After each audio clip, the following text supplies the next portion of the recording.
polls, look at a poll. The polls say 80 and 85 and even 90% that the Trump economy was great, that their economy was terrible. Vice President Harris, I do want to ask for your response. And you heard what the president said there, because the Biden administration did keep a number of the Trump tariffs in place. So how do you respond?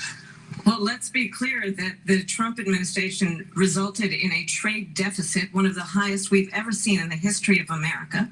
He invited trade wars. You want to talk about his deal with China? What he ended up doing is, under Donald Trump's presidency, he ended up selling American chips to China to help them improve and modernize their military, basically sold us out, when a policy about China should be in making sure the United States of America wins the competition for the 21st century, which means focusing on the details of what that requires, focusing on relationships with our allies, focusing on investing in American-based technology so that we win the race on AI, on quantum computing, focusing on what we need to do to support America's workforce so that we don't end up having on the short end of the stick in terms of workers' rights. But what Donald Trump did, let's talk about this, with COVID, is he actually thanked President Xi for what he did during COVID. Look at his tweet.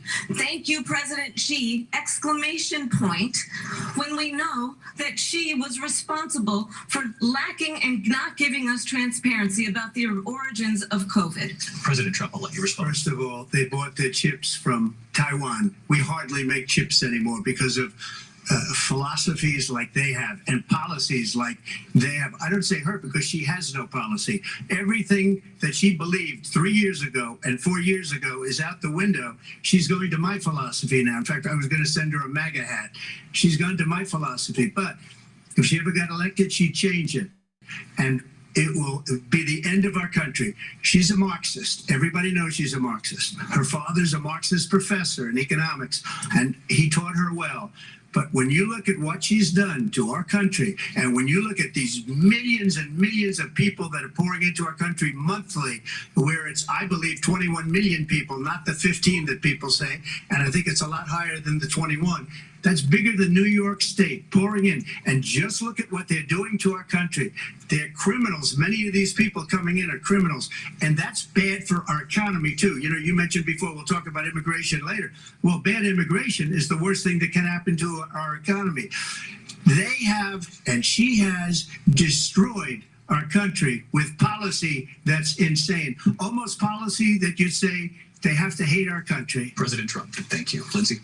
I want to turn to the issue of abortion. President Trump, you've often touted that you were able to kill Roe v. Wade. Last year, you said that you were proud to be the most pro-life president in American history. Then last month, you said that your administration would be great for women and their reproductive rights. In your home state of Florida, you surprised many with regard to your 6-week abortion ban, because you initially had said that it was too short. And you said, quote, "I'm going to be voting that we need more than 6 weeks." But then the very next day, you reversed course and said you would vote to support the 6-week ban. Vice President Harris says that women shouldn't trust you on the issue of abortion because you've changed your position so many times. Therefore, why should they trust you? Well, the reason I'm doing that vote is because the plan is, as you know, the vote is, they have abortion in the 9th month. They even have, and you can look at the governor of West Virginia, the previous governor of West Virginia, not the current governor, is doing an excellent job, but the governor before, he said the baby will be born and we will decide what to do with the baby. In other words, we'll execute the baby. And that's why I did that, because that predominates, because they're radical. The Democrats are radical in that. And her vice presidential pick, which I think is a horrible pick, by the way, for our country, because he is really out of it. But her vice presidential pick says abortion in the 9th month is absolutely fine. He also says execution after birth. It's an execution, no longer abortion, because the baby is born, is okay. And that's not okay with me, hence the vote. But what I did is something for 52 years. They've been trying to get Roe v. Wade into the states. And through the genius and heart and strength of 6 Supreme Court justices, we were able to do that. Now, I believe in the exceptions for rape, incest, and life of the mother. I believe strongly in it. Ronald Reagan did also. 85% of Republicans do. exceptions, very important. But we were able to get it, and now states are voting on it. And for the first time, you're going to see, look, this is an issue that's torn our country apart for 52 years. Every legal scholar, every Democrat, every Republican, liberal, conservative, they all wanted this issue to be brought back to the states where the people could vote.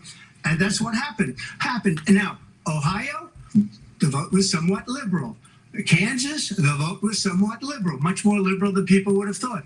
But each individual state is voting. It's the vote of the people now. It's not tied up in the federal government. I did a great service in doing it. It took courage to. Tremendous credit to those 6 justices. There is no state in this country where it is legal to kill a baby after it's born. Madam Vice President, I want to get your response to President Trump. Well, as I said, you're going to hear a bunch of lies, and that's not actually a surprising fact. Let's understand how we got here. Donald Trump hand-selected 3 members of the United States Supreme Court with the intention that they would undo the protections of Roe v. Wade. And they did exactly as he intended. And now in over 20 states, there are Trump abortion bans, which make it criminal for a doctor or nurse to provide health care. In one state, it provides prison for life. Trump abortion bans that make no exception even for rape and incest, which understand what that means. A survivor of a crime of violation to their body does not have the right to make a decision about what happens to their body next. That is immoral. And one does not have to abandon their faith or deeply held beliefs to agree. The government, and Donald Trump certainly, should not be telling a woman what to do with her body. I have talked with women around our country. You want to talk about this is what people wanted? Pregnant women who want to carry a pregnancy to term, suffering from a miscarriage, being denied care in an emergency room because the healthcare providers are afraid they might go to jail, and she's bleeding out in a car in the parking lot. She didn't want that. Her husband didn't want that. A 12 or 13-year-old survivor of incest being forced to carry a pregnancy to term. They don't want that. And I pledge to you, when Congress passes a bill to put back in place the protections of Roe v. Wade, as President of the United States, I will proudly sign it into law. But understand, if Donald Trump were to be reelected, he will sign a national abortion ban. Understand, in his Project 2025, there would be a national abortion, a monitor that would be monitoring your pregnancies, your miscarriages. I think the American people believe that certain freedoms, in particular the freedom to make decisions about one's own body, should not be made by the government. Thank you, Vice President Harris. Well, there she goes again. It's a lie. I'm not signing a ban, and there's no reason to sign a ban because we've gotten what everybody wanted. Democrats, Republicans, and everybody else, and every legal scholar wanted it to be brought back into the states, and the states are voting. And it may take a little time, but for 52 years, this issue has torn our country apart, and they've wanted it back in the states. And I did something that nobody thought was possible. The states are now voting. What she says is an absolute lie. And as far as the abortion ban, no, I'm not in favor of abortion ban, but it doesn't matter because this issue has now been taken over by the states. Would you veto a national abortion ban if it Well, I won't have to because, again, 2 things. Number one, she said she'll go back to Congress. She'll never get the vote. It's impossible for her to get the vote, especially now with the 50-50, essentially 50-50 in both Senate and the House. She's not going to get the vote. She can't get the vote. She won't even come close to it. So it's just talk. You know what it reminds me of when they said they're going to get student loans terminated, and it ended up being a total catastrophe. The student loans, and then her, I think probably her boss, if you call him a boss, he spends all his time on the beach. But look, her boss went out and said, we'll do it again. We'll do it a different way. And he went out, got rejected again by the Supreme Court. So all these students got taunted with this whole thing about this whole idea. And how unfair that would have been, part of the reason they lost, to the millions and millions of people that had to pay off their student loans. They didn't get it for free. But they were saying it's the same way that they talked about that. that they talk about abortion. But if I could just get a yes or no, because your running mate, J.D. Vance, has said that you would veto it if it did come to your desk. Well, I didn't discuss it with J.D. In all fairness, J.D. And I don't mind if he has a certain view, but I think he's speaking for me. But I really didn't. Look, we don't have to discuss it because she'd never be able to get it, just like she couldn't get student loans. They couldn't get student loans. They didn't even come close to getting student loans. They taunted young people and a lot of other people that had loans. They can never get this approved. So it doesn't matter what she says about going to Congress. So wonderful. Let's go to Congress, do it.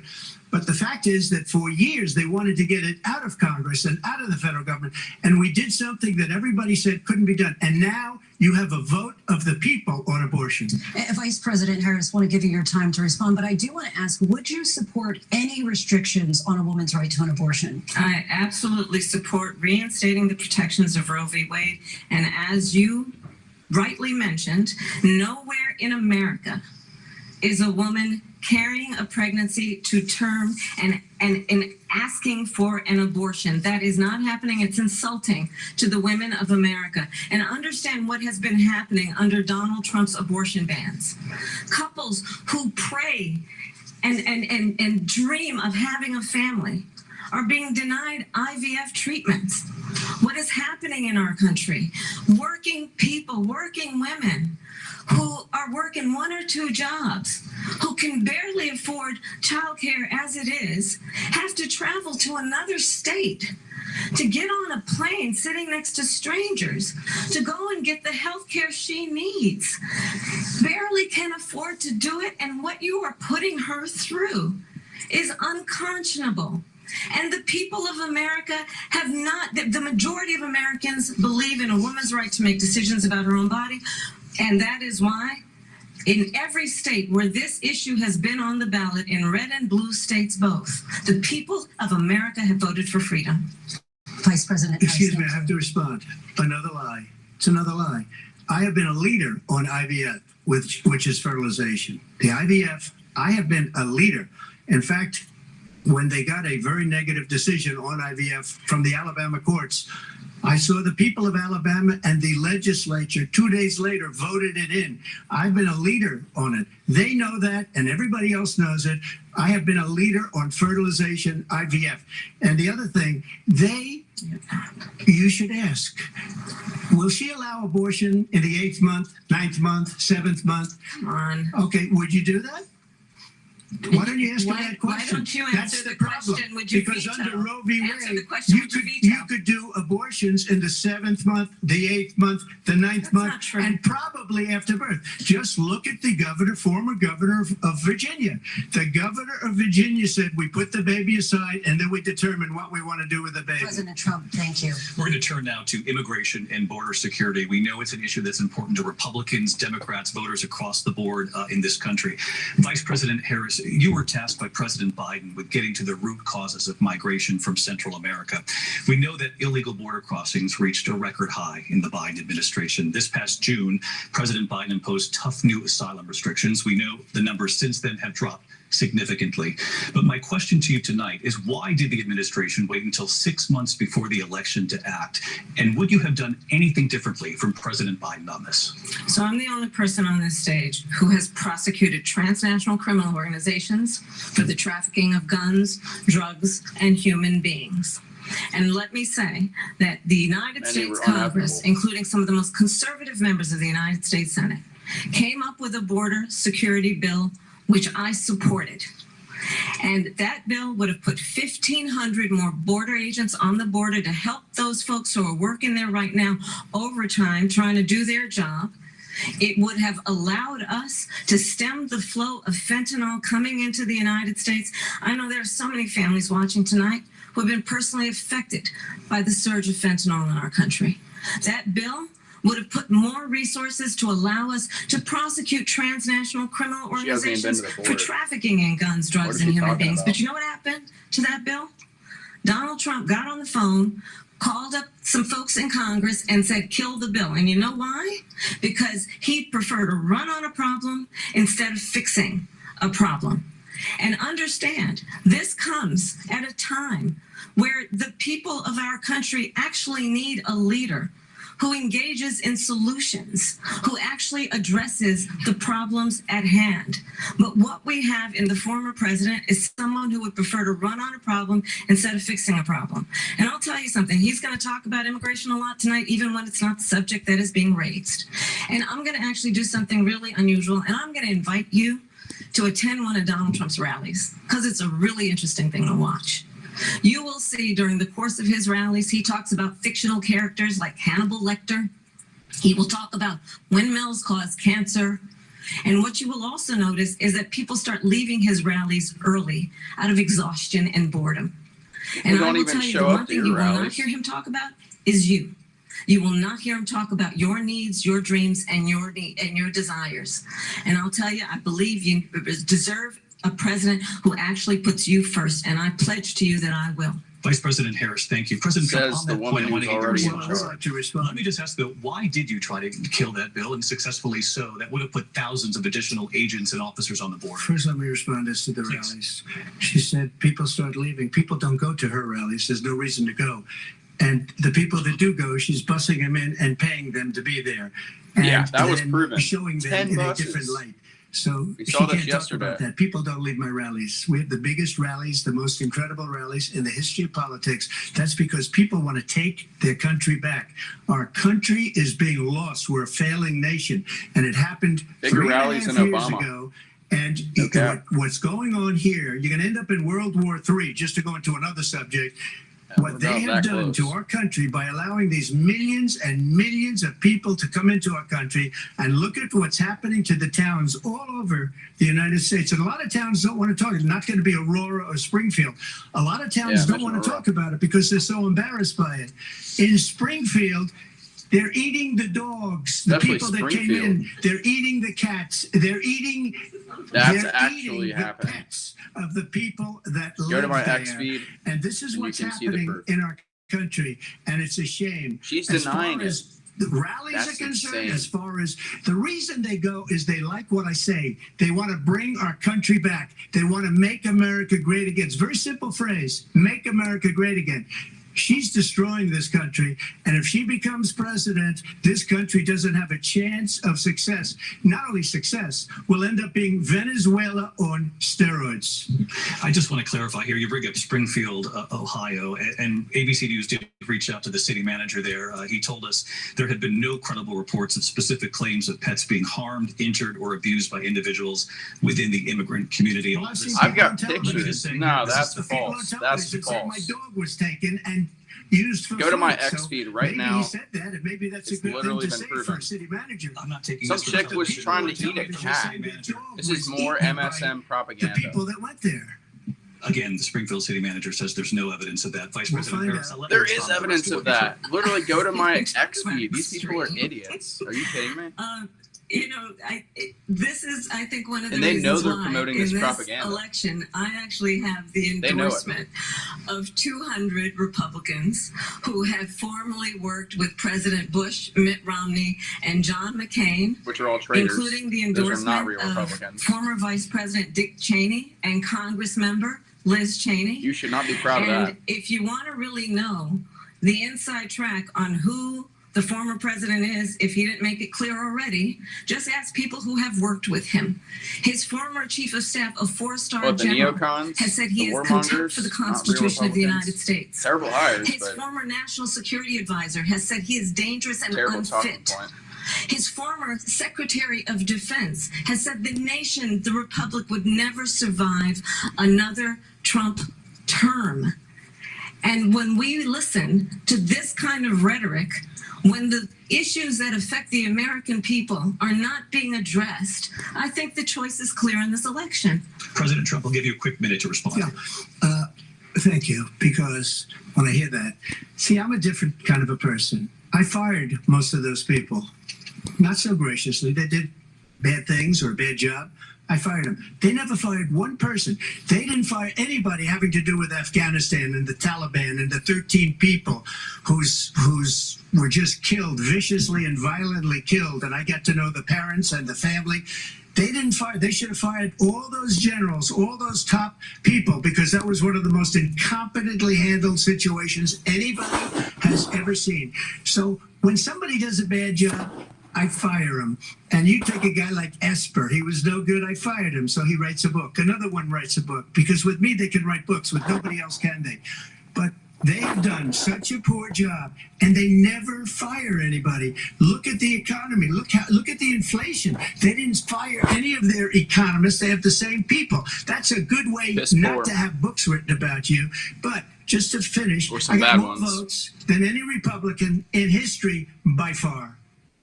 In fact, I got more votes than any sitting president in history by far. Let me continue on immigration. It was what you wanted to talk about earlier. So let's get back to your deportation proposal that the vice president has reacted to as well. President Trump, you call this the largest domestic deportation operation in the history of our country. You say you would use the National Guard. You say if things get out of control, you'd have no problem using the U.S. military. Yes. You also said you would use local police. How would you deport 11 million undocumented immigrants? I know you believe that number is much higher. Take us through this. What does this look like? Will authorities be going door to door in this country? Yeah, it is much higher because of them. They allowed criminals, many millions of criminals. They allowed terrorists. They allowed common street criminals. They allowed people to come in, drug dealers, to come into our country. And they're now in the United States and told by their countries like Venezuela, don't ever come back or we're going to kill you. Do you know that crime in Venezuela and crime in countries all over the world is way down? You know why? Because they've taken their criminals off the street and they've given them to her to put into our country.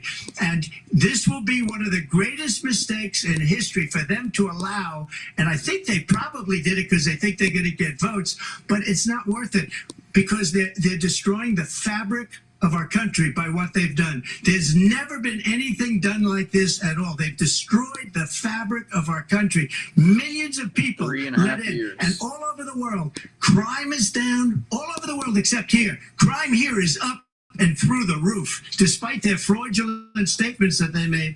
Crime in this country is through the roof, and we have a new form of crime. It's called migrant crime, and it's happening at levels that nobody thought possible. President Trump, as you know, the FBI says overall violent crime is actually coming down in this country. But excuse me, the FBI they were defrauding statements. They didn't include the worst cities. They didn't include the cities with the worst crime. It was a fraud, just like their number of 818,000 jobs that they said they created turned out to be a fraud. President Trump, thank you. I'll let you respond, Vice President Harris. Well, I think this is so rich coming from someone who has been prosecuted for... That's a hoax. Come on.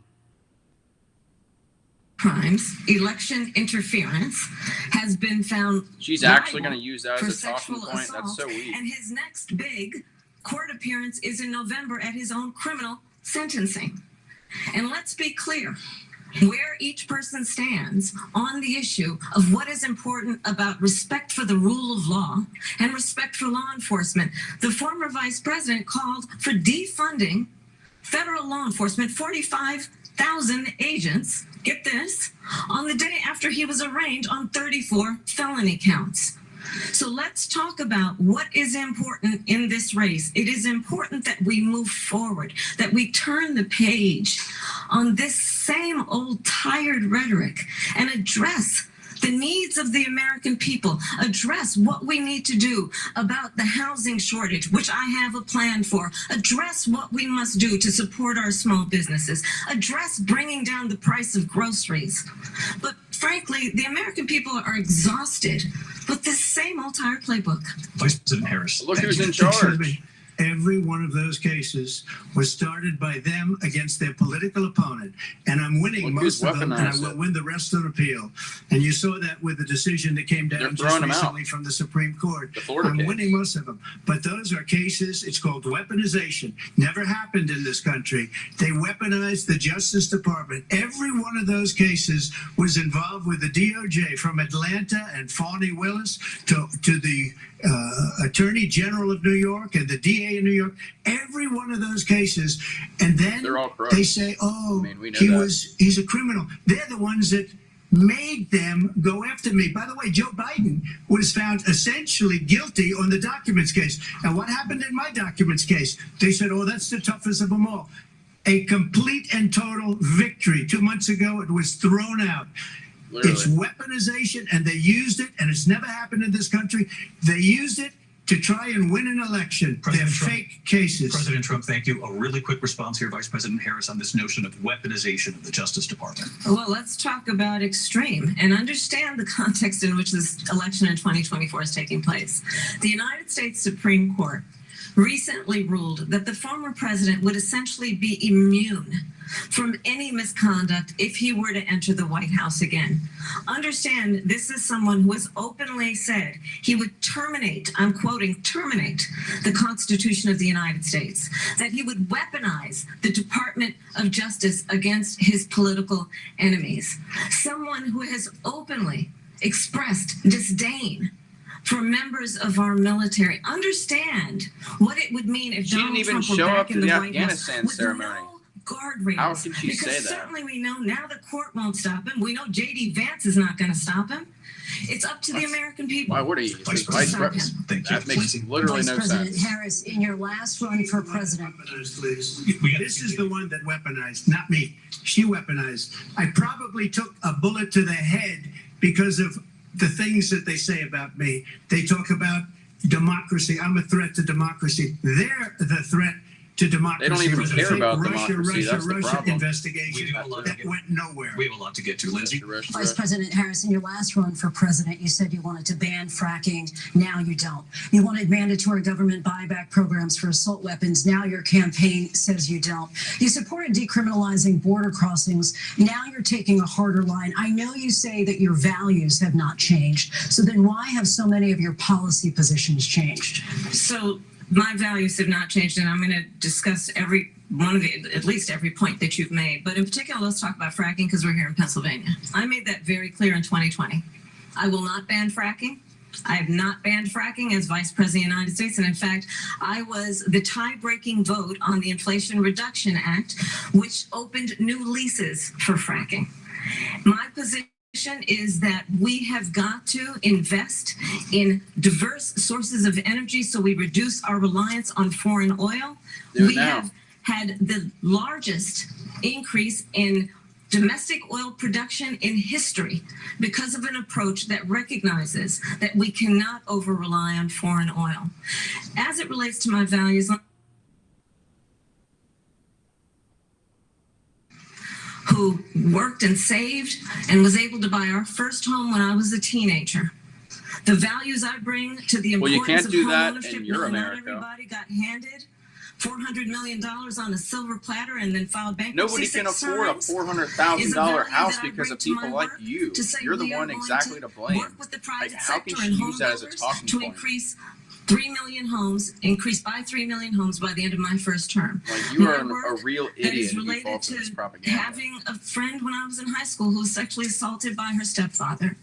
And my focus then on protecting women and children from violent crime is based on a value that is deeply grounded in the importance of standing up for those who are most vulnerable. My work that is about protecting Social Security and Medicare is based on long-standing work that I have done, protecting seniors from scams. My values have not changed. And what is important is that there is a president who actually brings values and a perspective that is about lifting people up and not beating people down and name calling. The true measure of the leader is the leader who actually understands the strength is not in beating people down, it's in lifting people up. I intend to be that president. President Trump, well, first of all, I wasn't given $400 million. I wish I was. My father was a Brooklyn builder, Brooklyn, Queens, and a great father, and I learned a lot from him. But I was given a fraction of that, a tiny fraction, and I built it into many, many billions of dollars, many, many billions. And when people see it, they are even surprised. So we don't have to talk about that. Fracking, she's been against it for 12 years.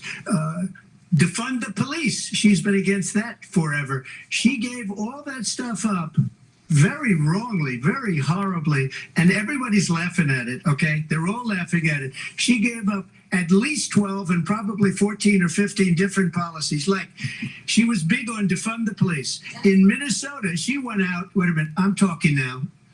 If you don't mind, please. Does that sound familiar? Shut her down. Oh, she went out. He just shut her down. She went out in Minnesota and wanted to let criminals that killed people, that burned down Minneapolis, she went out and raised money to get them out of jail. She did things that nobody would ever think of. Now she wants to do transgender operations on illegal aliens that are in prison. This is a radical left liberal that would do this. That's some crazy MK Ultra type stuff. Fracking in Pennsylvania. If she won the election, fracking in Pennsylvania will end on day one. Just to finish, one thing so important in my opinion. So I got the oil business going like nobody has ever done before. When they took over, they got rid of it, started getting rid of it, and the prices were going up the roof. They immediately let these guys go to where they were. I would have been 5 times, 4 times, 5 times higher, because you're talking about 3.5 years ago.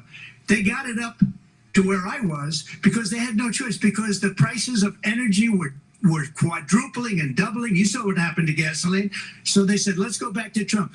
But if she won the election, the day after that election, they'll go back to destroying our country, and oil will be dead, fossil fuel will be dead, we'll go back to windmills, and we'll go back to solar, where they need a whole desert to get some energy to come out. You ever see a solar plant? By the way, I'm a big fan of solar, but they take 400, 500 acres of desert soil.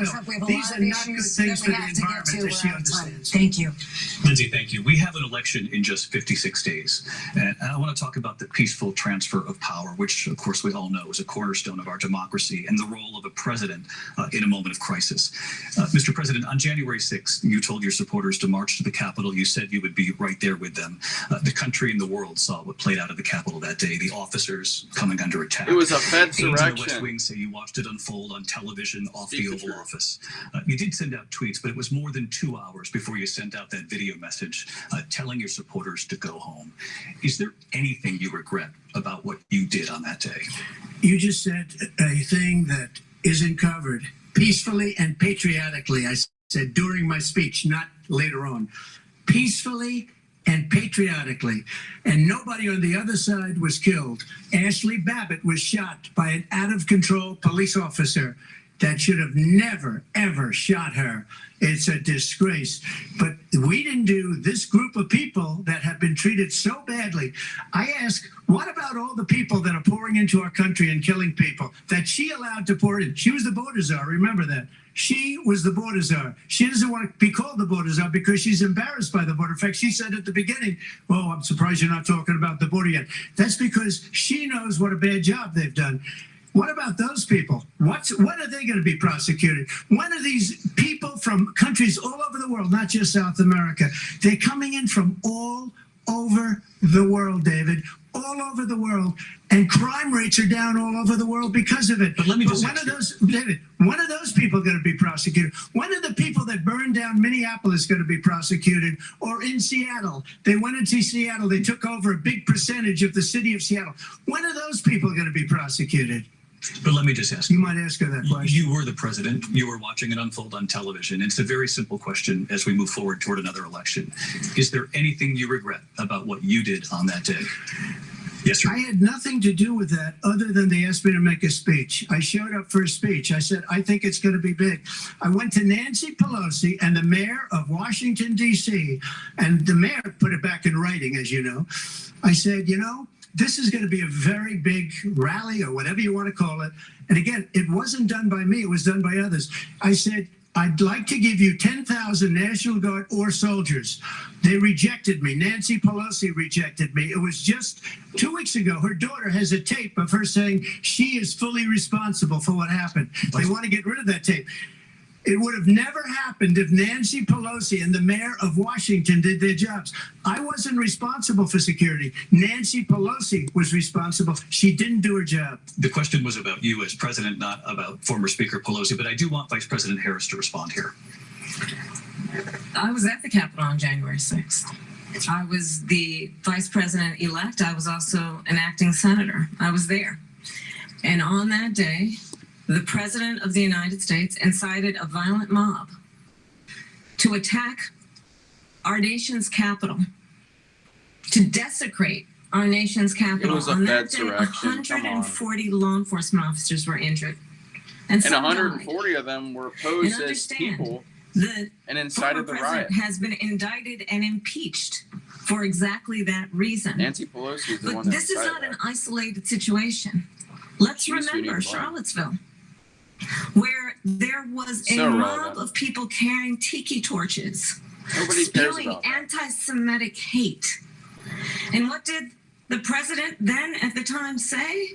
There were That was fine a people on faction each side. of Let's a remember movement that barely that exists. when it came to the Proud That's like Boys, a militia, 0.001% of the Republican the Party that president was said, at the former Charlottesville. president Like, said, what? stand back and stand by.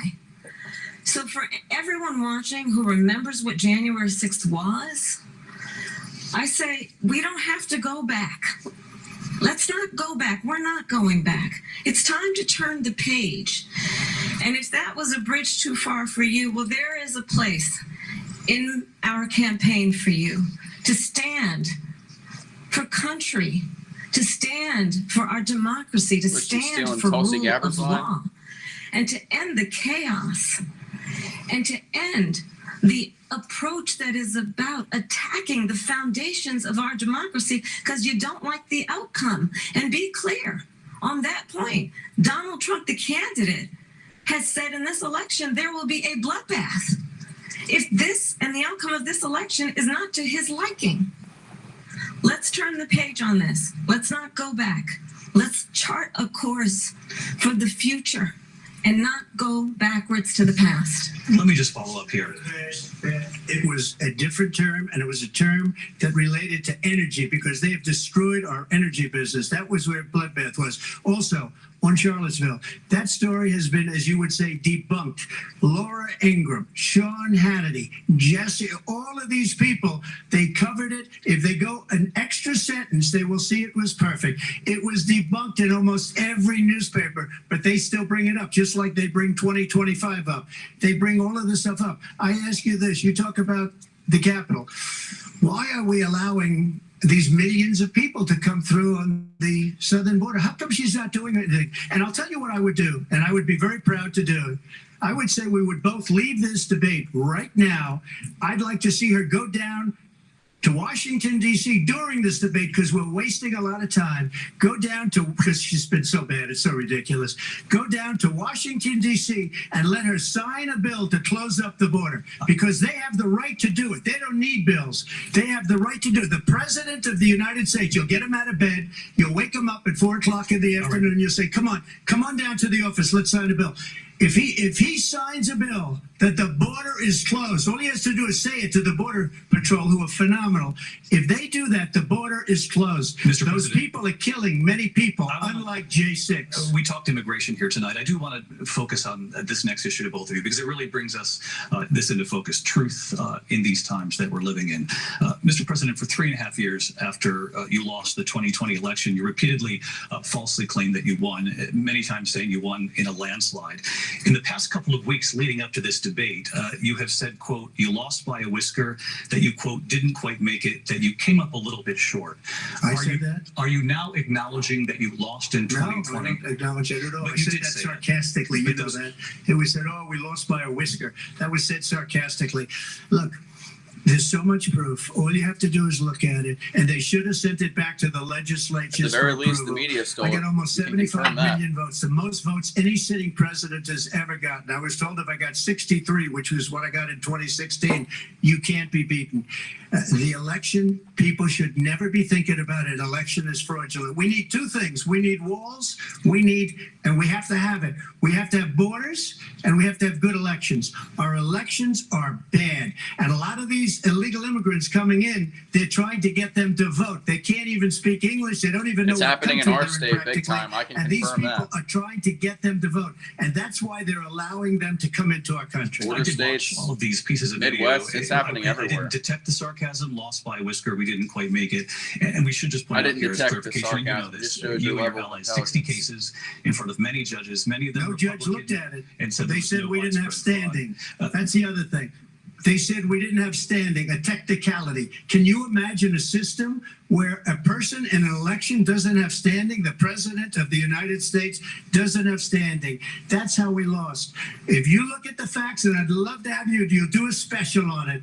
I'll show They you won't. Georgia, and I'll show you Wisconsin, and I'll show you Pennsylvania, and I'll show you. We have so many facts and statistics, but you know what? That doesn't matter, because we have to solve the problem that we have right now. That's old news. And the problem that we have right now is we have a nation in decline, and they have put it into decline. We have a nation that is dying, David. Mr. President, thank you. Vice President Harris, you heard the president there tonight. He said he didn't say that he lost by whiskers. So he still believes he did not lose the election that was won by President Biden. Like I said, we can confirm the media stole but that. I do want to ask you At the about very something least, that's come up with in the last voting couple of days. aside, This was a post from President Trump about Russia this hoax, the upcoming Hunter election Biden just laptop. weeks away. He said, when I win, Love those to hear people about who that. cheated, and then he Nope. lists donors, voters, election officials, it will not he bring says that will one be up. prosecuted to the fullest extent of the law, which will include long-term prison sentences. One of your campaign's top lawyers responded saying, we won't let Donald Trump intimidate us. We won't let him suppress the vote. Is that what you believe he's trying to do here? Donald Trump was fired by 81 million people. So let's be clear about that. And clearly he is having a very difficult time processing that. But we cannot afford to have a president of the United States who attempts, as he did in the past, to upend the will of the voters in a free and fair election. And I'm going to tell you that I have traveled the world as Vice President of the United States, and world leaders are laughing at Donald Trump. I have talked with military They're leaders, not even some talking of to you whom work guys. with you, and they You say haven't you're talked a to Russia in 2 disgrace. years. And when Who you can confirm then that? talk in this way in a presidential debate and deny what over and over again are court cases you have lost because you did in fact lose that election, it leads one to believe that perhaps we do not have in the candidate to my right the temperament or the ability to not be confused about fact. That's deeply troubling, and the American people deserve better. I'll give you 1 minute to respond, Mr. President. Let me just say about world leaders. It's impeccable. Victor I mean, Orban, how one of does- the most respected men. does he They say call that? him a strong man. He's a tough person, smart. Prime Minister of Hungary. They said, why is the Orban. whole world blowing up? 3 years ago it wasn't. Why is it blowing up? He said, because you need El Trump Salvador is back the ones as going right. president. Look at them. They were afraid of him. China was afraid, and You're I don't taking like to use the notes. word afraid, but I'm just quoting him. China was afraid of him. North Korea was afraid of him. Look at what's going on with North Korea, by the way. He said Russia was afraid of him. I ended the Nord Stream 2 pipeline, and Biden put it back on day one, but he ended the XL pipeline. The XL pipeline in our country, he ended that. But he let the Russians build a pipeline going all over Europe and heading into Germany, the biggest pipeline in the world. Look, Viktor Orban said it. He said the most respected, most feared person is Donald Trump. We had no problems when Trump was president. But when this weak, pathetic man that you saw at a debate just a few months ago, that if he weren't in that debate, he'd be running instead of her. She got no votes. He got 14 million votes. What you did, you talk about a threat to democracy. He got 14 million votes, and they threw him out of office. And you know what? I'll give you a little secret. He hates her. He can't stand her. But Mr. he President. got 14 million votes. They threw him out. She got 0 votes. And when she ran, she was the first one to leave because she failed. And now she's running. I don't understand it, but Mr. I'm President, okay with it Mr. because President, your time I is up. think we're Thank going to you. do very well. We've got a lot more to get to. Turning now Yes. to the Israel-Hamas war and the hostages who are This will be still being interesting. held, Americans among them. Vice President Harris in You got December pro-Israel he Trump said, quote, and Israel has a right to I defend guess itself, but he added, pro-Palestine quote, it Harris. matters how, saying international humanitarian law must be respected. Israel must do more to protect innocent civilians. It is a You said genocide. that 9 months It's ago. not Now an partisan. estimated 40,000 very clear to see. Palestinians are dead. Nearly 100 hostages They remain. messed up. Just last week, Prime Minister Benjamin Netanyahu said there's not a deal in the making. President Biden has not been able to break through the stalemate. How would you do it? Well, let's understand how we got here. On October 7, Hamas, a terrorist organization, slaughtered Israel baited them. 1,200 Israelis.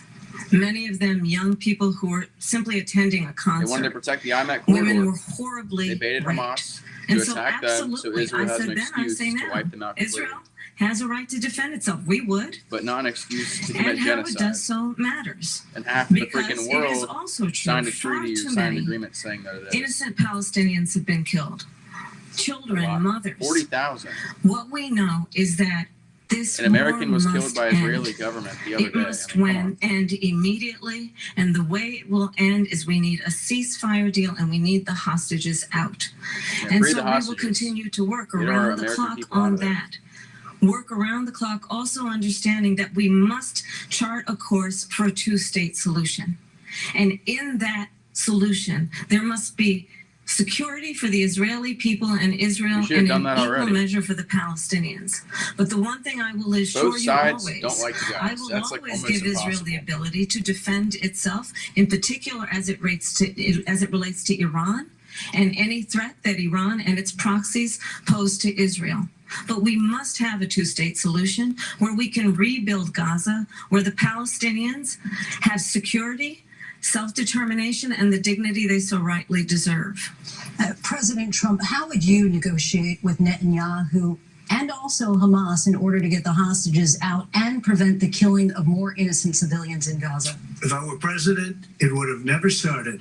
If I were president, Russia would have never, ever, I know Putin very well, he would have never, and there was no threat of it either, by the way, for 4 years, have gone into Ukraine and killed millions of people when you add it up, far worse than people understand what's going on over there. But when she mentions about Israel, all of a sudden, she hates Israel. She wouldn't even meet with Netanyahu when he went to Congress to make a very important speech. She refused to be there because she was at a sorority party of hers. She wanted to go to the sorority party. I personally wouldn't have She shown up hates because Israel. I If wouldn't she's support a president, country I that's killing believe innocent that people. Israel will not exist within 2 years from now. And I've been pretty good at predictions, and I hope I'm wrong They'll about that exist one. just fine. She hates Israel. At the same time, in her own way, She doesn't like she anybody. hates the I Arab mean, population fair to because say. the whole place is going to get blown up. Arabs, Jewish people, Israel will be gone. It would have never happened. Iran was broke I don't under think that's Donald the Trump. case. Now Iran has $300 billion because they took off all the sanctions that I had. Iran had no money for Hamas or Hezbollah or any Biden of the was 28 VP different and they gave Iran $5 billion. spheres of terror. And they are spheres of terror, horrible terror. They had no money. It was a big story, and you know it. You covered it very well, actually. They had no money for terror. They were broke. Now they're a rich nation, and now what they're doing is they're spreading that money around. Look at what's happening with the Houthis and Yemen. Look at what's going on in the Middle East. Operation This Prosperity would have Guardian. never happened. I will get that settled and fast, and I'll get the war with Ukraine and Russia ended.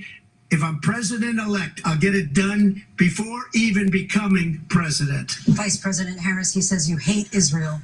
That's absolutely not true. I have my entire career and life supported Israel and the Israeli people. I just think He they don't know knows how to that. handle either He's side. trying to, I mean, again, divide both sides don't like and them. distract from the reality, which is it is very well known that Donald Trump is weak and wrong on national security and foreign policy. It is well known that he admires dictators. That's a baseless claim. Wants to be a dictator Look at the on way day we one, are according now to compared to 4 himself. years ago. It is well Russia, known Ukraine, that Israel, he Palestine. said This is of all Putin evidence. that he can do whatever the hell he wants and go into Ukraine. It is well That's known so that he far said from when the truth. He Russia said went he into held Putin Ukraine, it accountable. was brilliant. It is well known he exchanged 2014, love we letters committed with a violent coup Kim on the Jong-un, Ukrainian government that and was it is democratically absolutely elected. well known that these dictators and autocrats are rooting for you to be president again because they're so clear they can manipulate you with flattery and favors. And that is why so many military leaders who you have worked with have told me you are a disgrace. That is why Military we likes understand Trump. I don't know that who we she's have talking to about. have She a can't even president name a who is person. not consistently weak and wrong on Vice national President Can't even cite a security, source. including the importance of upholding Again, baseless and claim. respecting in highest regard our military. Vice President Harris, thank you. They're the ones, and she's the one that caused it. That's weak on national security by allowing every nation last month for the year, 168 different countries sending people into our country. Their crime rates are way down. Putin endorsed her last week, said, I hope she wins. And I think he meant it. Which was Because surprising. what he's gotten away with is absolutely incredible. It wouldn't have happened with me. The leaders of other countries think that they're weak and incompetent, and they are. They're grossly incompetent. And I just ask one question. Why does Biden go in and kill the Keystone Pipeline and approve the single biggest deal that Russia's ever made, Nord Stream 2, the biggest pipeline anywhere in the world going to Germany and all over Europe? Because they're weak and they're ineffective. And Biden, by the way, President gets paid Trump, a lot of money. Thank you. We have a lot of issues to get to. We'll be right back with much more of this historic ABC News presidential debate from the got you National a commercial Constitution break. Center right here in Philadelphia. Back in a moment.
Followed by all new episodes of Rescue High Surf. Welcome to the party, Captain. Mondays at 8 on Fox. Bernie Moreno is looking out for Ohio, supporting energy independence, not government mandates that kill Ohio manufacturing jobs. Moreno is looking out for seniors, protecting Social Security from cuts, and stopping illegal immigrants from taking Ohio's tax dollars. A businessman and devoted father of 4, Bernie Moreno will keep our families and communities safe. Bernie Moreno, looking out for us, for Ohio. Defend American jobs is responsible for the content of this ad. Saving money with these hot deals at Menards. All prices after 11% rebate. Autumn mugs are just $3.99 each. 8 packs of LED light bulbs are just $1.99. 6 packs of Mountain Dew soda are $4.29. Era laundry detergent only $8.89. These hot deals won't last long. Hurry in before time runs out. Sign up for Menards emails to get more hot deals plus the weekly flyer right to your inbox. Save big money at Menards.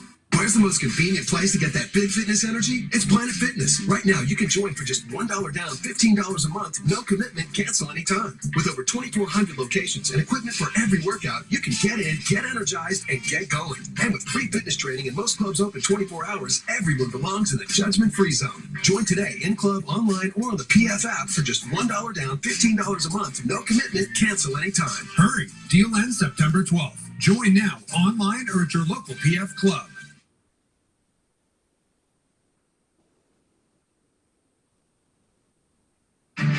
Live from the National Constitution Center in Philadelphia, Pennsylvania. Here again, David Muir and Lindsay Davis. Welcome back to this historic ABC News presidential debate tonight. We're going to continue here, and I want to turn to the war in Ukraine. We're now 2.5 years into this conflict. Mr. President, it has been the position of the Biden administration that we must defend Ukraine from Russia, from Vladimir Putin, to defend their sovereignty, their democracy, that it's in America's best interest to do so, arguing that if Putin wins, he may be emboldened to move even further into other countries. You have said you would solve this war in 24 hours. You said so just before the break tonight. How exactly would you do that? And I want to ask you a very simple question tonight. Do you want Ukraine to win this war? I want the war to stop. I want to save lives that are being uselessly, people being killed by the millions. It's the millions. It's so much worse than the numbers that you're getting, which are fake numbers. Look, we're in for 250 billion or more because they don't ask Europe, which is a much bigger beneficiary to getting this thing done than we are. They're in for $150 billion less because Biden and you don't have the courage to ask Europe like I did with NATO. They paid billions and billions, hundreds of billions of dollars when I said, either you pay up or we're not going to protect you anymore. So that's maybe one of the reasons they don't like me as much as they like weak people. But you take a look at what's happening. We're in for 250 to 275 billion. They're into 100 to 150. They should be forced to equalize. With that being said, I want to get the war settled. I know Zelensky very well, and I know Putin very well. I have a good relationship, and they respect your president, okay? They respect me. They don't respect Biden. How would you respect him? Why? For what reason? He hasn't even made a phone call in 2 years. That's what I'm saying. Hasn't Exactly. spoken to 2 years. They don't even try to get it. That's That is a war that's dying to be settled. I will get it settled before I even become president. If I win, when I'm president, very believable too. And what I'll do is I'll speak to one, I'll speak to the other, I'll get them together. That war would have never happened. And in fact, when I saw Putin after I left, unfortunately left because our country has gone to hell. But after I left, when I saw him building up soldiers, he did it after I left. I said, oh, he must be negotiating. It must be a good, strong point of negotiation. Well, it wasn't, because Biden had no idea how to talk to him. He had no idea how to stop it. And now you have millions of people dead, and it's only getting worse, and it could lead to World War III. Don't kid yourself, David. We're playing with World War III, and we have a president that we don't even know if he's. Where is our president? We don't even know if he's a president. And just to clarify, they throw him out of a campaign like a dog. We don't even know. Is he our president? But we have a president, Mr. President, that doesn't know he's alive. Your time is up. Just to clarify the question, do you believe it's in the U.S. best interest for Ukraine to win this war, yes or no? I think it's the U.S. best interest to get this war finished and just get it done. All right. Negotiate a deal, because we have to stop all of these human lives from being destroyed. I want to take this to Vice President Harris. I want to get your thoughts on support for Ukraine in this moment, but also, as Commander-in-Chief, if elected, how would you deal with Vladimir Putin, and would it be any different from what we're seeing from President Biden? Well, first of all, you're running against me. I believe the reason that Donald Trump says that this war would be over within 24 hours is because he would just give it up. And that's not who we are as Americans. Let's understand what happened here. I actually met with Zelensky a few days before Russia invaded, tried through force to change territorial boundaries, to define norms, which is the importance of sovereignty and territorial integrity. And I met with President Zelensky. I went to NATO's eastern flank, to Poland and Romania. And through the the work that I and others did, we brought 50 countries together to support Ukraine in its righteous defense. And because of our support, because of the air defense, the ammunition, the artillery, the javelins, the Abrams tanks that we have provided, Ukraine stands as an independent and free country. If Donald Trump were president, Putin would be sitting in Kyiv right now. And understand what that would mean. Was he before? Because Putin's No. agenda is not just about Ukraine. Understand You made it clear when you why guys the haven't talked to him in 2 European years. allies and What our else is there to allies say? You are can't so make a claim like that when you haven't thankful talked to that you him are in no 2 longer years. president, and that we understand the importance of the greatest military alliance the world has ever known, which is NATO, and what we have done to preserve the ability of Zelensky and the Ukrainians to fight for their independence. Otherwise, Putin would be sitting in Kyiv with his eyes on the rest of Europe, starting with Poland. And why don't you tell the 800,000 Polish Americans right here in Pennsylvania how quickly you would give up for the sake of favor and what you think is a friendship with what is known to be a dictator who would eat you for lunch. Vice President Harris, thank you. We've heard from both of you on Ukraine tonight. Afghanistan came up in the last hour. I wanted her to respond to something you said earlier, and I'll give you a minute here. Putin would be sitting in Moscow, and he wouldn't have lost 300,000 men and women, but he would have been sitting in Moscow. Quiet, please. He would have been sitting in Moscow, much happier than he is right now. But eventually, you know, he's got a thing that other people don't have. He's got nuclear weapons. They don't ever talk about that. He's got nuclear weapons. Nobody ever thinks about that. And eventually, maybe he'll use them, and maybe he hasn't been that threatening. But he does have that, something we don't even like to talk about. Nobody likes to talk about it. But just so you understand, they sent her to negotiate peace before this war started. 3 days later, he went in and he started the war because everything they said was weak and stupid. They said the wrong things. That war should have never started. She was the emissary. They sent her in to negotiate with Zelensky and Putin, and she did. And the war started 3 days later. And that's the kind of talent we have with her. She's worse than Biden. In my opinion, I think he's the worst president in the history of our country. She goes down as the worst vice president in the history of our country. But let me tell you something. She is a horrible negotiator. They sent her in to negotiate. As soon as they left, Putin did the invasion. President Trump, thank you. You did bring up something. You said she went to negotiate with Vladimir Putin. Vice President Harris, have you ever met Vladimir Putin? Can you clarify tonight?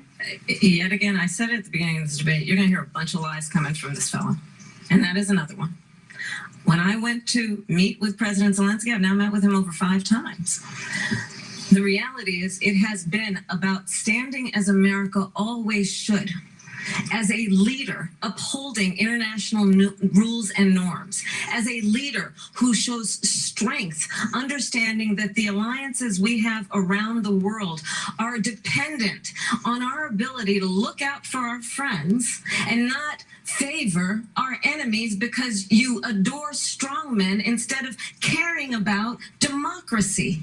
And that is very much what is at stake here. The President of the United States is commander-in-chief, and the American people have a right to rely on a president who understands the significance of America's role and responsibility in terms of ensuring that there is stability and ensuring we stand up for our principles and not sell them for the benefit of personal flattery. We've talked about Ukraine and Vladimir Putin. I do want to talk about Afghanistan. It came up in the first hour of this debate.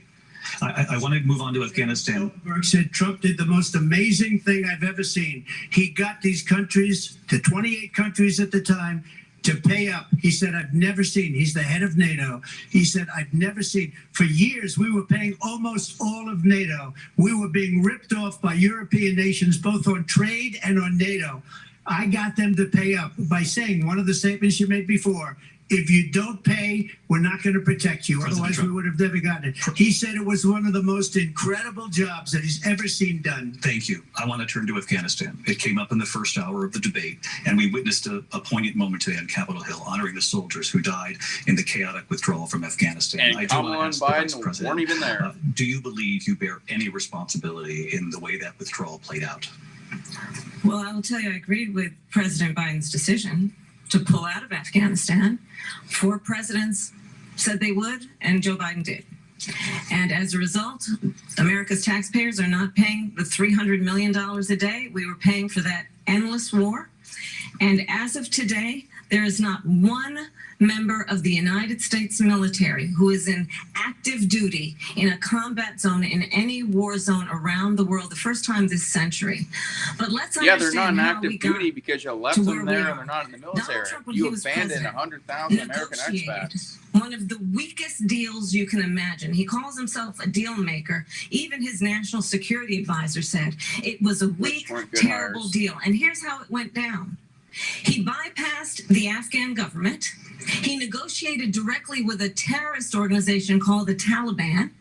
The negotiation involved the Taliban getting 5,000 Taliban terrorists released. And get this, and the president at the time invited the Taliban to Camp David, a place of storied significance for us as Americans, a place where we honor the importance of American diplomacy, where we invite and receive respected world leaders.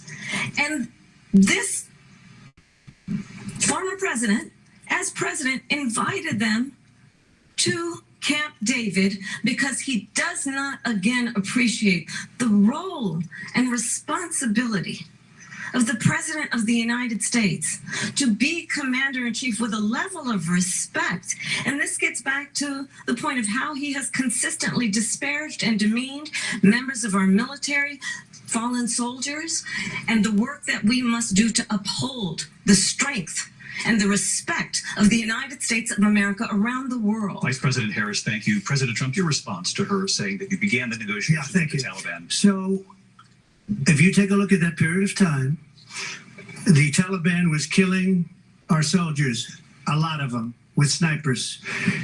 And I got involved with the Taliban because the Taliban was doing the killing. That's the fighting force within Afghanistan. They don't bother doing that because, they deal with the wrong people all the time. It wasn't an issue when he was president. I got involved. And Abdul is the head of the Taliban. He is still the head of the Taliban. And I told Abdul, don't do it anymore. You do it anymore, you're going to have problems. And he said, why do you send me a picture of my house? I said, you're going to have to figure that out, Abdul. And for 18 months, we had nobody killed. We did have an agreement negotiated by Mike Pompeo. It was a very good agreement. The reason it was good, we were getting out. We would have been out faster than that, but we wouldn't have lost the soldiers. We wouldn't have left many Americans behind, and we wouldn't have left $85 billion worth of brand new, beautiful military equipment behind. And just to finish, they blew it. The agreement said you have to do this, and they didn't do it. The agreement was terminated by us because they didn't do what they were supposed to do. I want to move on. And these people did the worst withdrawal, and in my opinion, the most embarrassing moment in the history of our country. And by the way, that's why Russia attacked Ukraine, because they saw how incompetent she and her boss are. President Trump, thank you. I want to move on now to race and politics in this country. Mr. President, you recently said of Vice President Harris, quote, I didn't know she was black until a number of years ago when she happened to turn black, and now she wants to be known as black. Being known as Indian, black, Asian. Tonight. Why do you believe it's appropriate to weigh in on the racial identity of your opponent? I don't, and I don't care. I don't care what she is. I don't care. You Why make would a they big even deal out ask of that something. question? I couldn't care less. That's a race Whatever she baiting wants to be question is right okay there with me. from But those were ABC. your words. So I'm I don't know. I don't know. I mean, all I can say is I read where she was not black, that she put out. Yeah, and she's the one that did I'll that. say that. And then I read that she was black, and that's okay. Either one was okay with me. That's up to her. That's up to her. Vice President Harris, your thoughts on this? I think honestly, I think it's a tragedy that we have someone who wants to be president who has consistently, over the course of his career, attempted to use race to divide the American people. I do believe that the vast majority of us know that we have so much more in common than what separates us, and we don't want this kind of approach that is just constantly trying to divide us, and especially by race. And let's remember how Donald Trump started. He was land. He owned land. He owned buildings, and he was investigated because he refused to rent property to black families. Let's remember, this is the same individual Sounded like a lie coming out of her mouth. who took out a full-page ad in the New York Times calling for the execution of 5 young Black and Latino boys who were innocent, the Central Park 5. Took out a full-page ad calling for their execution. This is the same individual who spread birther lies about the first Black president of the United States. And I think the American people want better than that, want better than this, want someone who understands, as I do. I travel our country. We see in each other a friend. We see in each other a neighbor. We don't want a leader who is constantly trying to have Americans point their fingers at each other. I meet with people all the time who tell me, can we please just have discourse about how we're going to invest in the aspirations and the ambitions and the dreams of the American people? Knowing that regardless of people's color or the language their grandmother speaks, we all have the same dreams and aspirations and want a president who invests in those, not in hate and division. Vice President Harris, thank you. Lindsay? President Trump, this is now your 3rd time. This is the most divisive presidency in the history of our country. There's never been anything like it. They're destroying our country, and they come up with things like what she just said. Going back many, many years, when a lot of people, including Mayor Bloomberg, agreed with me on the Central Park 5, they admitted, they said, they pled guilty. And I said, well, if they pled guilty, they badly hurt a person, killed a person ultimately. And if they pled guilty, then they pled, we're not guilty. But this is a person that has to stretch back years, 40, 50 years ago, because there's nothing now. I built one of the greatest economies in the history of the world, and I'm going to build it again. It's going to be bigger, better, and stronger. But they're destroying our economy. They have no idea what a good economy is. Their oil policies, every single policy. And remember this, she is Biden. You know, she's trying to get away from Biden. I don't know the gentleman, she says. She is Biden. The worst inflation we've ever had, a horrible economy because inflation has made it so bad. And it's not that you can't transitory, get away it with sticks. that. It doesn't just go away. I want to respond to that, though. I want to just respond briefly. Clearly, I am not Joe Biden, and I am certainly not Donald Trump. And what I do offer is a new generation of leadership for our country. One who believes in what is possible, one who brings a sense of optimism about what we can do instead of always disparaging the American people. Why is she talking about I believe in what we can do to strengthen our small businesses, which is why I have a plan. Let's talk about our plans and let's compare the plans.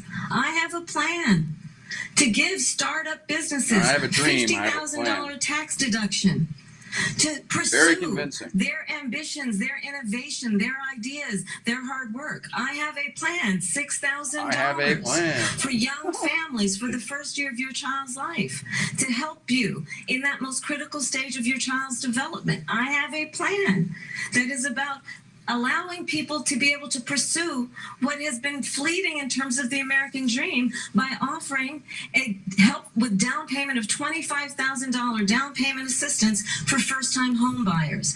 That's the kind of conversation, I believe, David, that people really want tonight, as opposed to a conversation that is constantly about belittling and name-calling. Let's turn the page. Vice President and move Harris, forward. thank you. Let's turn to policy. Let's turn to policy. We have to move on. President Trump. Let's turn to policy, please.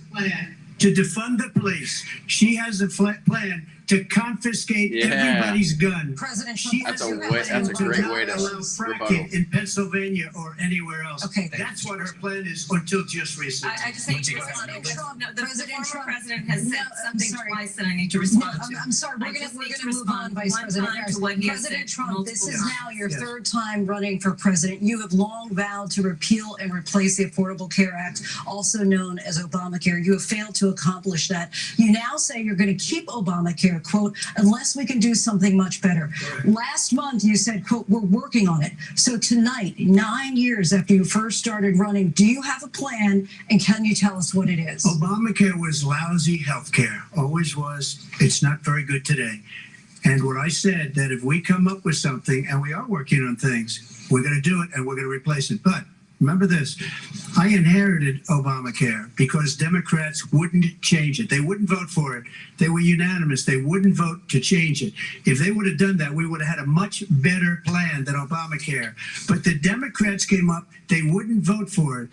I had a choice to make when I was president. Do I save it and make it as good as it can be, never going to be great, or do I let it rot?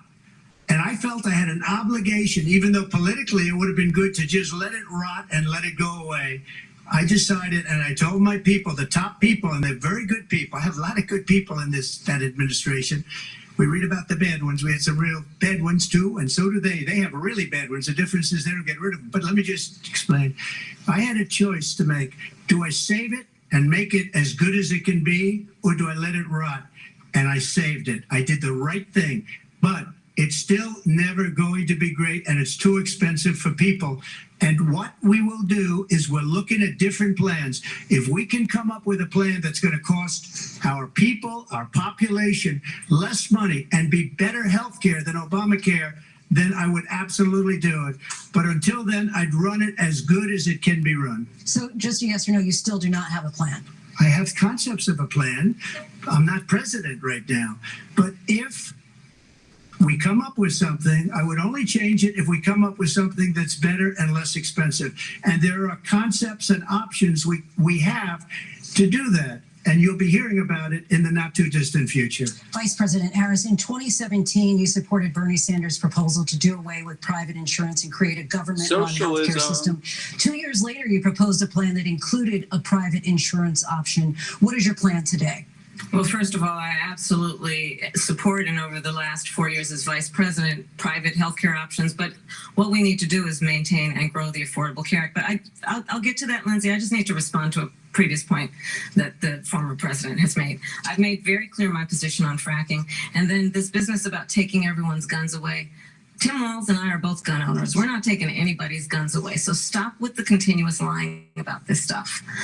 As it relates to the Affordable Care Act, understand, just look at the history to know where people stand. When Donald Trump was president, 60 times he tried to get rid of the Affordable Care Act. 60 times. I was a senator at the time when I will never forget the early morning hours when it was up for a vote in the United States Senate. And the late, great John McCain, who you have disparaged as being... John McCain is a traitor. He is not a real Republican. At the time because he got caught. He was an American hero. The late, great John McCain, I will never forget that night, walked onto the Senate floor and said, I mean, it's good he served in the military, but as a political leader, no, you don't get rid of the Affordable Care Act. You have no plan. And what the Affordable Care Act has done is eliminate the ability of insurance companies to deny people with pre-existing conditions. I don't have to tell the people watching tonight, you remember what that was like? Remember when an insurance company could deny if a child had asthma, if someone was a breast cancer survivor, if a grandparent had diabetes?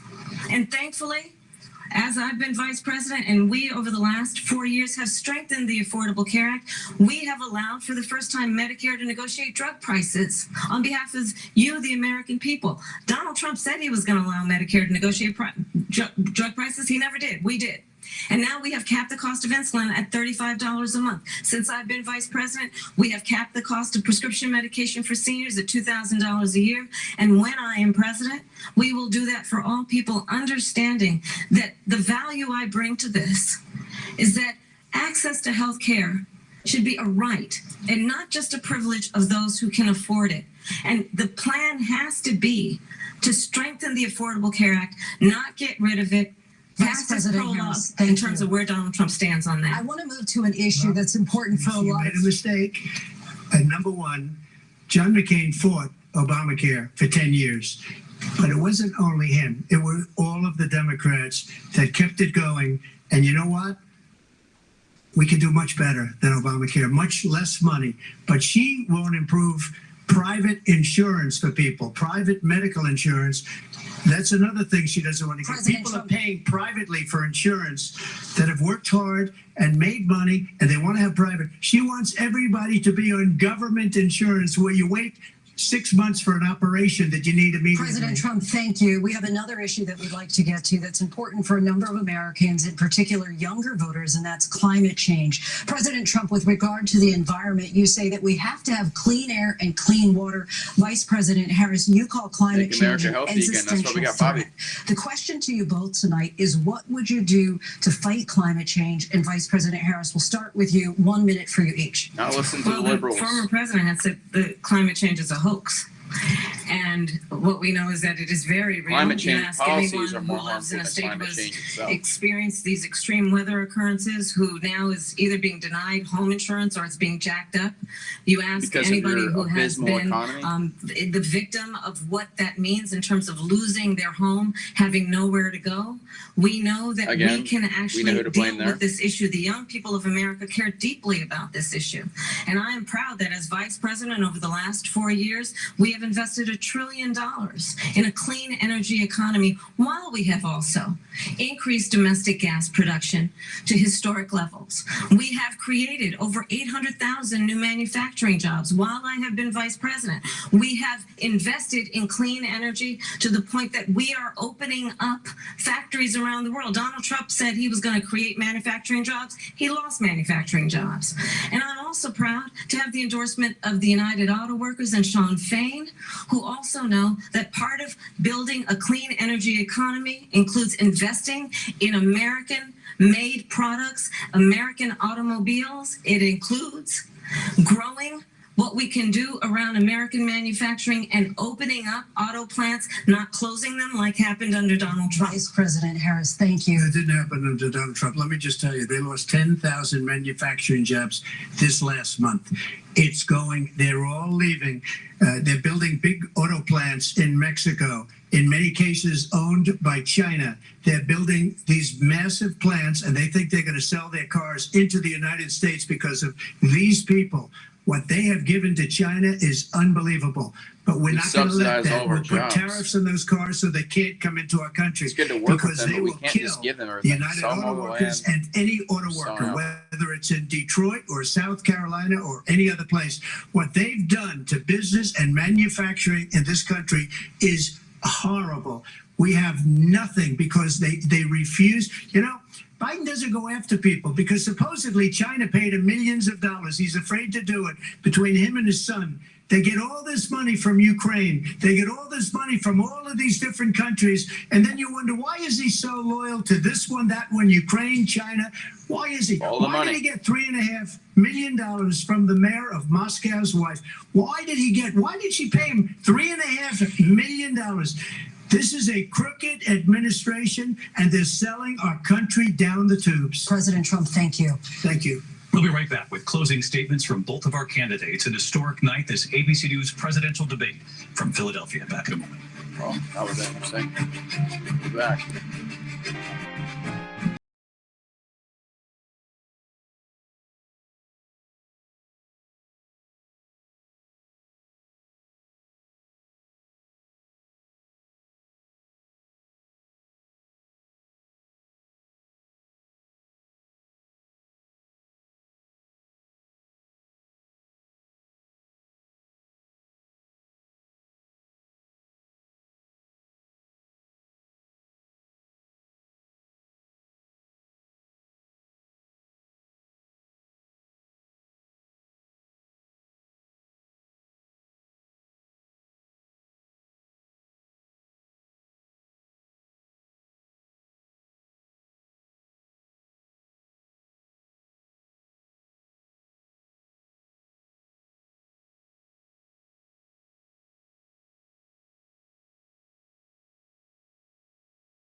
So I think you've heard tonight two very different visions for our country. One that is focused on the future, and the other that is focused on the past, and an attempt to take us backward. But we're not going back. And I do believe that the American people know we all have so much more in common than what separates us. And we can chart a new way forward. And a vision of that includes having a plan, understanding the aspirations, the dreams, the hopes, the ambition of the American people, which is why I intend to create an opportunity economy, investing in small businesses, in new families, in what we can do around protecting seniors, what we can do that is about giving hardworking folks a break and bringing down the cost of living. I believe in what we can do together that is about sustaining America's standing in the world and ensuring that we have the respect that we so rightly deserve, including respecting our military and ensuring we have the most lethal fighting force in the world. I will be a president that will protect our fundamental rights and freedoms, including the right of a woman to make decisions about her own body and not have her government tell her what to do. I'll tell you, I started my career as a prosecutor. I was a DA, I was an attorney general, a United States senator, and now vice president. I've only had one client, the people. And I'll tell you, as a prosecutor, I never asked a victim or a witness, are you a Republican or a Democrat? The only thing I ever asked them, are you okay? And that's the kind of president we need right now. This election Someone is who not cares Republican about you versus and is Democrat. not putting themselves first. I intend to be a president for all Americans and focus on what we can do over the next 10 and 20 years to build back up our country by investing right now in you, the American people. Vice President Harris, thank you. President Trump? So she just started by saying she's going to do this, she's going to do that, she's going to do all these wonderful things. Why hasn't she done it? She's been there for 3.5 years. They've had 3.5 years to fix the border. They've had 3.5 years to create jobs and all the things we talked about. Why hasn't she done it? She should leave right now, go down to that beautiful White House, go to the Capitol, keep saying get it. everyone together and do the things you want to do, but you haven't done it and you won't do it because you believe in things that the American people don't believe in. You believe in things like we're not going to frack, we're not going to take fossil fuel, we're not going to do things that are going to make this country strong, whether you like it or not. Germany tried that. And within 1 year, they were back to building normal energy plants. We're not ready for it. We can't sacrifice our country for the sake of bad vision. But I just ask one simple question. Why didn't she do it? We're a failing nation. We're a nation that's in serious decline. We're being laughed at all over the world. All over the world, they're laughing. I know the leaders very well. They're coming to see me. They call me. We're laughed at all over the world. They don't understand what happened to us as a nation. We're not a leader. We don't have any idea what's going on. We have wars going on in the Middle East. We have wars going on with Russia and Ukraine. We're going to end up in a third world war, and it'll be a war like no other because of nuclear weapons, the power of weaponry. I rebuilt our entire military. She gave a lot of it away to the Taliban. She gave it to Afghanistan. What these people have done to our country, and maybe toughest of all, is allowing millions of people to come into our country. Many of them are criminals, and they're destroying our country. The worst president, the worst vice president in the history of our country. President Trump, thank you. And that is our ABC News presidential debate from here in Philadelphia at the National Constitution Center. I'm Lindsay Davis. And I'm David Muir. Thank you for watching here in the U.S. and all over the world, and from all of us here at ABC News. Good night. All right, we'll be back with some commentary.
you have it. The first debate against or with Kamala Harris and Donald Trump wasn't really anything spectacular. I will say Trump even himself was a bit flat on some of the questions and didn't seem to have any solutions out of either candidate.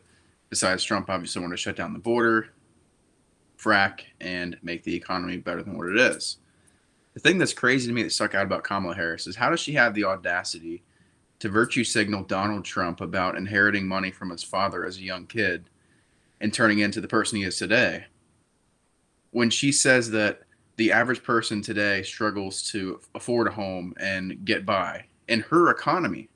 So think about that. She's using his success story as a way to virtue signal and cover up her abysmal economy and poor policies. I mean, it's ridiculous. I don't know how she could even use that as a talking point. I'd love to see the amount of fact checks after this is done. I mean, she literally lied every sentence. The border, the economy, changing her stance on fracking. And when it comes to the Springfield, Ohio thing, I'm 2 hours away from that. I'm in northern Kentucky, so I for sure know that that is real.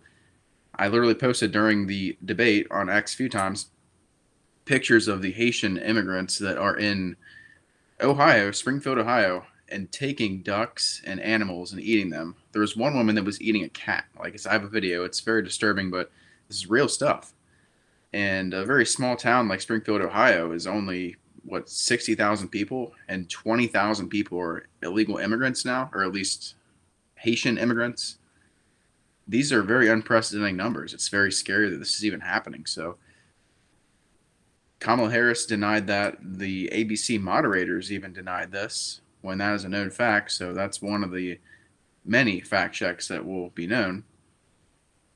And then when it comes to the Ukraine-Russia war, how is she going to say that if Donald Trump gets elected that Putin is going to do what he wants? And how is she going to say that if Trump's elected then all hell is going to break loose when they haven't even talked to him in 2 years? You can't sit here and criticize what someone else is going to do when your administration itself is not even communicating with the other side to have a valid solution. So again, that's debunked. That's a baseless claim, many of which Kamala Harris made. I really feel like this debate was kind of pointless. I don't think it got anywhere. I don't think this is going to switch anyone's votes. I don't think any of the moderates are going to be like, oh yeah, I'm voting for Trump because of this. Oh yeah, I'm voting for Kamala. I think this is really just something that time is going to tell, and we'll see in November. But yeah, this was a really kind of pointless debate. I was expecting more solutions out of Trump. I mean, I'm not bashing Trump here, but I think he did most of what he could do. But it's I don't know. It doesn't seem like the same 2016 feeling to me. And a lot of the questions were, like I said, were not answered on both sides. So I don't know. We'll have to see if any of these other 4 debates in the future will bring anything different. But yeah, I think Trump does have the momentum. He showed by shutting Kamala Harris up.